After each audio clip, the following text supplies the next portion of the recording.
आदर्श वीरांगना रानी लक्ष्मीबाई।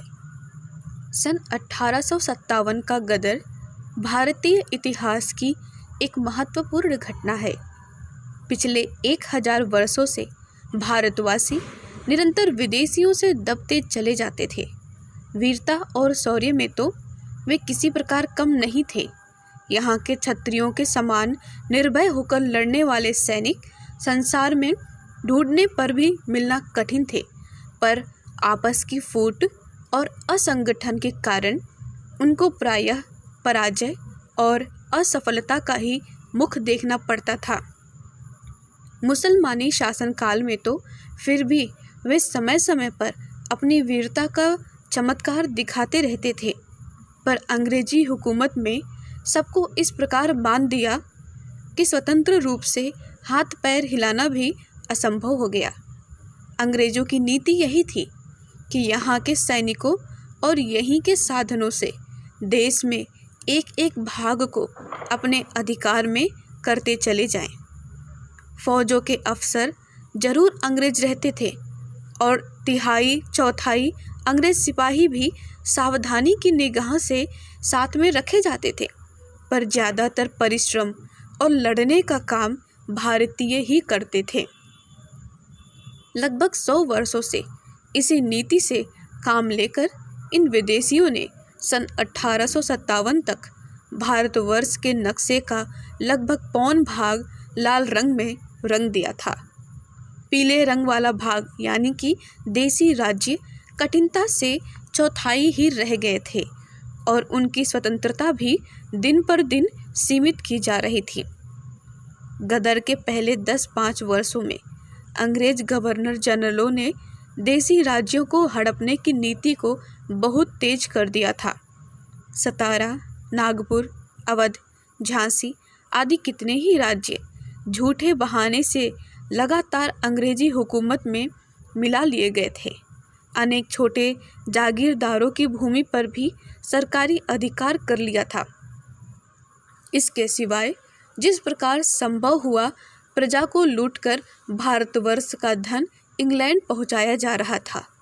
इस प्रकार राजनीतिक आधिपत्य दृढ़ करने के साथ ही भारतीय धर्म और सभ्यता को भी दबाकर यहाँ ईसाईयत के प्रचार की चेष्टा की जा रही थी, जिससे लोगों में विरोध की भावना ही उत्पन्न न हो।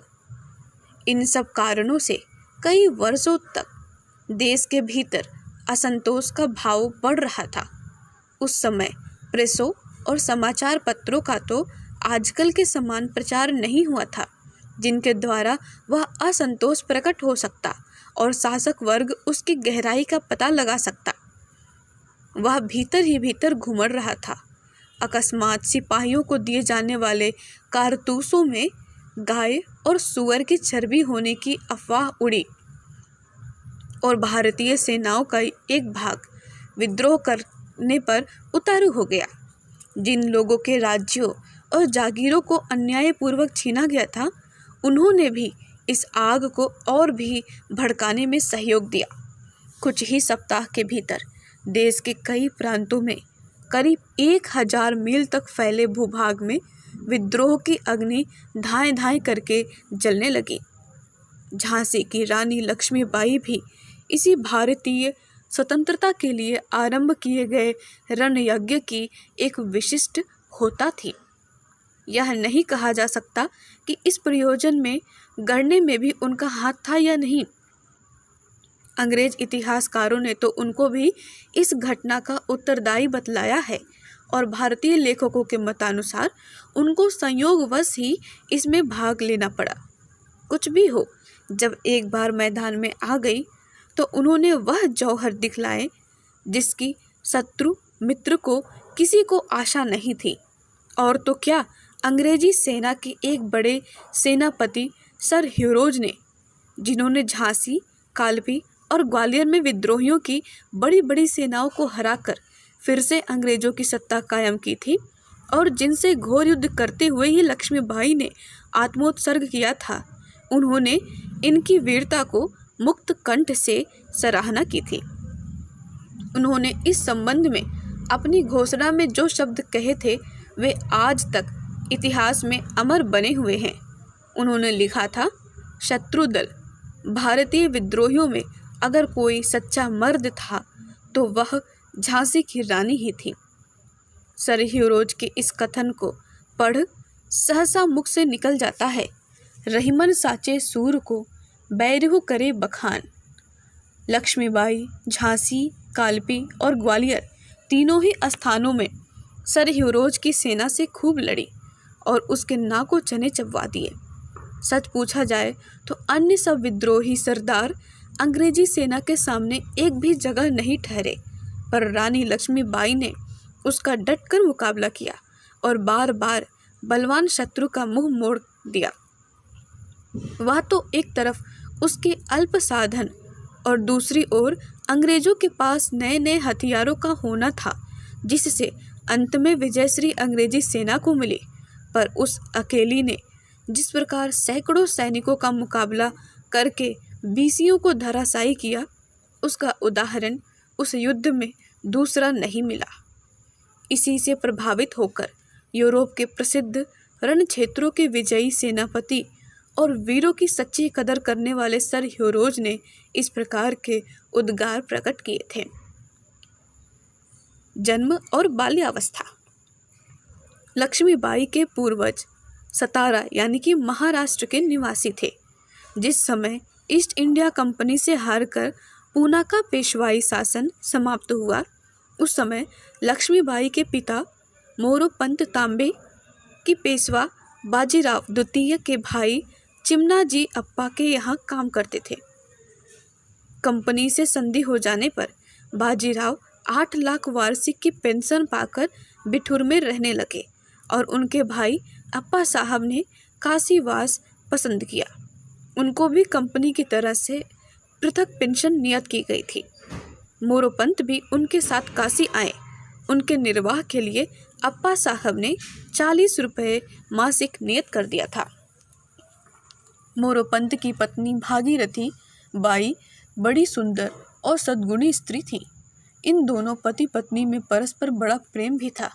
इसी दंपत्ति के यहाँ लक्ष्मीबाई का जन्म 19 नवंबर 1834 को काशी में ही हुआ, पर 3-4 वर्ष की आयु में ही उसकी माता का देहांत हो गया और पालन पोषण का भार उसके पिता मोरोपंत पर ही पड़ गया।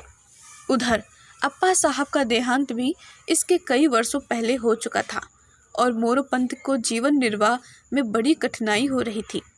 इस स्थिति में उन्होंने बिठूर में बाजीराव के आश्रय में रहने का निश्चय किया। बाजीराव ने उदारतापूर्वक उनको अपने यहाँ स्थान दिया और वे अपनी पुत्री को लेकर पेशवा के परिवार के साथ ही रहने लगे।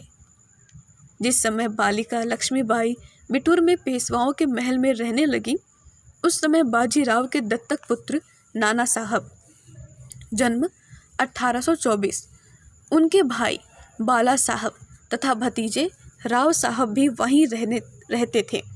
बाजीराव ने इन सब बालकों की शिक्षा दीक्षा की अच्छी व्यवस्था कर रखी थी। उनको पढ़ने लिखने के साथ ही अस्त्र संचालन और घुड़सवारी की शिक्षा भी दी जाती थी।